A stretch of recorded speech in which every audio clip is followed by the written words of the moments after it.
देखिए दोस्तों, इस समय देश भर में पेंशन को लेकर जो माहौल बना हुआ है वह बिल्कुल भी सामान्य नहीं है। गांव से लेकर शहर तक हर जगह लोग यही पूछ रहे हैं कि आखिर उनकी पेंशन क्यों रुक गई है। क्या सरकार ने पेंशन बंद कर दी है और क्या अब 2026 के बाद पेंशन मिलेगी भी या नहीं। वृद्धा पेंशन हो, विधवा पेंशन हो या फिर दिव्यांग पेंशन हो, हर वर्ग के लोगों के मन में डर और भ्रम दोनों है। कई बुजुर्ग बैंक के चक्कर काट रहे हैं, कई महिलाएं पंचायत और ब्लॉक कार्यालय जा रही है और कई दिव्यांग लोग यही समझ नहीं पा रहे कि अचानक पैसा आना क्यों बंद हो गया। बहुत लोग इसे तकनीकी खराबी मान रहे हैं, लेकिन सच्चाई ये है कि यह कोई सिस्टम की गलती नहीं है, बल्कि सरकार का लिया हुआ एक सोचा समझा फैसला है जो नियमों के तहत लागू किया गया है। सबसे पहले यह समझना बहुत जरूरी है कि पेंशन कोई स्थायी अधिकार नहीं है। यह सरकार की तरफ से दी जाने वाली एक सामाजिक सहायता है जो तभी तक मिलती है जब व्यक्ति उसके नियमों और शर्तों को पूरा करता है। जैसे ही कोई व्यक्ति उन शर्तों से बाहर होता है, पेंशन अपने आप रुक जाती है। सरकार पिछले वर्षों से यही कहती आ रही है कि पेंशन का लाभ उन्हीं लोगों को मिलेगा जो वास्तव में इसके जरूरतमंद है, लेकिन धीरे धीरे यह सामने आया कि बहुत लोग गलत तरीके से पेंशन ले रहे हैं। किसी ने उम्र गलत बताकर वृद्धा पेंशन ले ली, किसी ने शादी के बाद भी विधवा पेंशन चालू रखी और किसी ने फर्जी या पुराने दिव्यांग प्रमाण पत्र के सहारे दिव्यांग पेंशन लेना शुरू कर दी।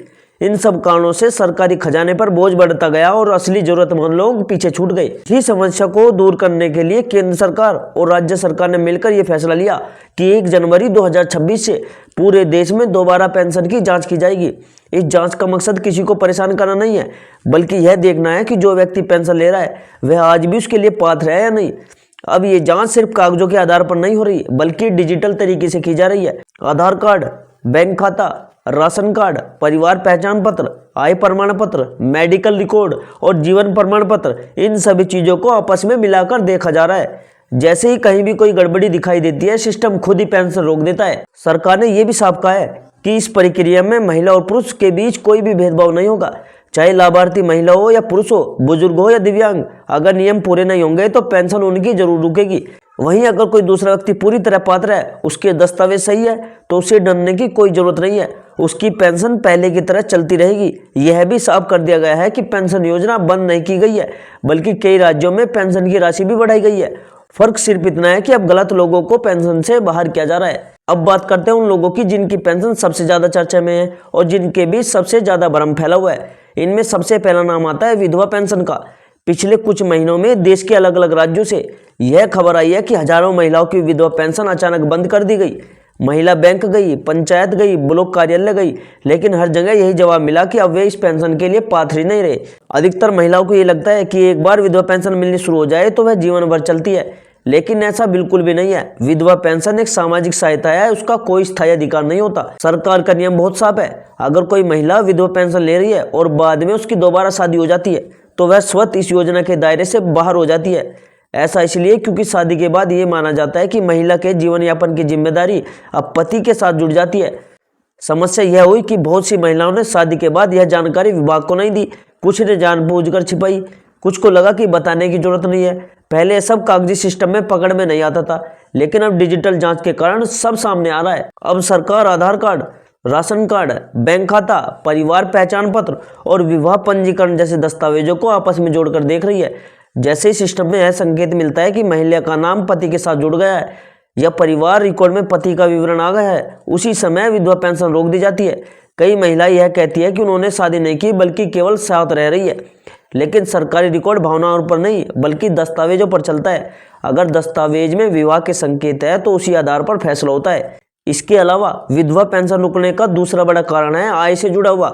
यह पेंशन उन्हीं महिलाओं को दी जाती है जिनकी इनकम तय सीमा से कम होती है। अगर किसी महिला के नाम पर जमीन, मकान, दुकान या कोई नियमित इनकम का स्रोत है तो उसे अपात्र माना जाता है। पहले जानकारी स्थायी स्तर पर छिप जाती थी, लेकिन अब डिजिटल रिकॉर्ड के कारण यह सब सामने आ रहे हैं।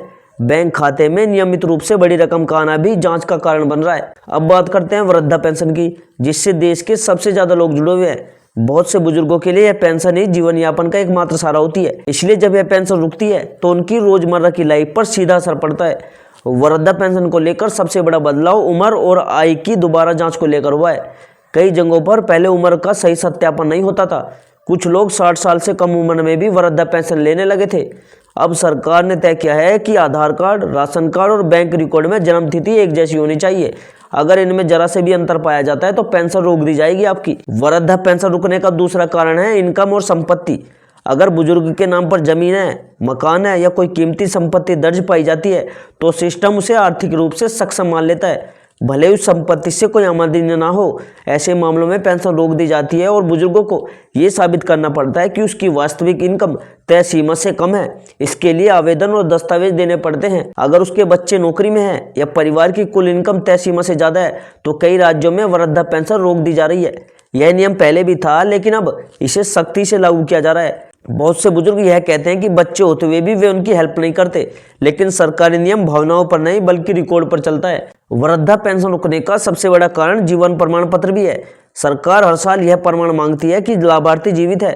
पहले लोग इसे हल्के में ले लेते थे क्योंकि पेंशन आती रहती थी, लेकिन अब ऐसा नहीं है। अगर जीवन प्रमाण पत्र समय पर जमा नहीं किया गया तो सिस्टम अपने आप पेंशन रोक देता है। बहुत से बुजुर्ग तकनीकी प्रक्रिया नहीं समझ पाते, फिंगरप्रिंट मैच नहीं होता या मोबाइल नहीं होता, लेकिन नियम सबके लिए एक जैसे हैं। अब बात करते हैं दिव्यांग पेंशन की, जो सबसे ज़्यादा संवेदनशील विषय है। दिव्यांग व्यक्ति के लिए यह पेंशन सिर्फ पैसा नहीं बल्कि सम्मान के साथ जीवन जीने का सहारा होती है। लेकिन हाल ही के समय में बड़ी संख्या में दिव्यांग लोगों की पेंशन भी रोकी गई है। इसका सबसे बड़ा कारण मेडिकल सत्यापन है।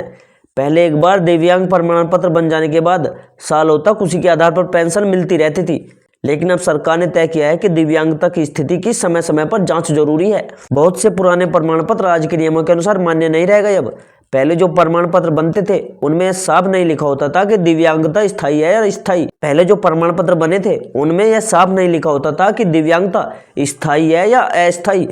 अब मेडिकल बोर्ड से जारी नया प्रमाण पत्र अनिवार्य कर दिया गया है। जब तक नया प्रमाण पत्र जमा नहीं होगा पेंशन रोक दी जाएगी। इसके अलावा आधार सत्यापन की समस्या भी बहुत सामने आ रही है।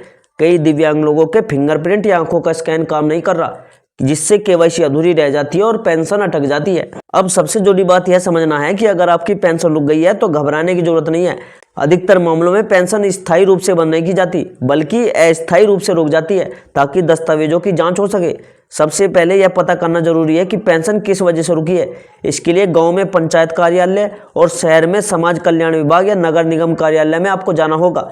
वहां से आपको साफ बताया जाएगा कि कौन सा दस्तावेज आपका अधूरा पड़ा है। अगर पेंशन रुकने की वजह जीवन प्रमाण पत्र है तो बैंक जाओ, सेवा केंद्र जाओ या पंचायत में जाकर इसे अपडेट करवाओ। अगर आधार या केवाईसी की समस्या है तो बैंक जाकर उसे पूरा कराना जरूरी है। जैसे ही दस्तावेज पूरे होंगे और आप पात्र साबित होंगे तो पेंशन आपकी दोबारा शुरू हो जाएगी और कई बार रुकी हुई पेंशन राशि के बाद भी मिल जाती है। लेकिन अगर यह साबित हो गया कि आपने जानबूझकर गलत जानकारी दी थी तो पेंशन आपकी हमेशा के लिए बंद हो सकती है और कुछ राज्यों में रिकवरी भी हो सकती है। इस बात का ध्यान रखना। इसलिए सरकार बार बार अपील कर रही है कि सभी पेंशन धारक अपनी सही जानकारी रखो। शादी हुई हो तो अपडेट कराओ, आय में बदलाव हुआ तो बताओ, जीवन प्रमाण पत्र समय पर दो और सभी दस्तावेज एक दूसरे से मेल खाते रखें। यह सख्ती दोस्तों लोगों को परेशान करने के लिए नहीं बल्कि सिस्टम को साफ और पारदर्शी बनाने के लिए की जा रही है ताकि असली जरूरतमंदों को इसका पूरा लाभ मिल सके। अगर दोस्तों आपको ये जानकारी उपयोगी लगी हो तो सभी लोगों को ये वीडियो शेयर कीजिए जिनकी पेंशन आती है ताकि वे भी नियमों को जान सके, उनका भी भला हो सके। और दोस्तों मैं मिलता हूँ आपसे एक नेक्स्ट वीडियो में एक नई जानकारी एक नए टॉपिक के साथ। तब तक के लिए जय हिंद, जय भारत।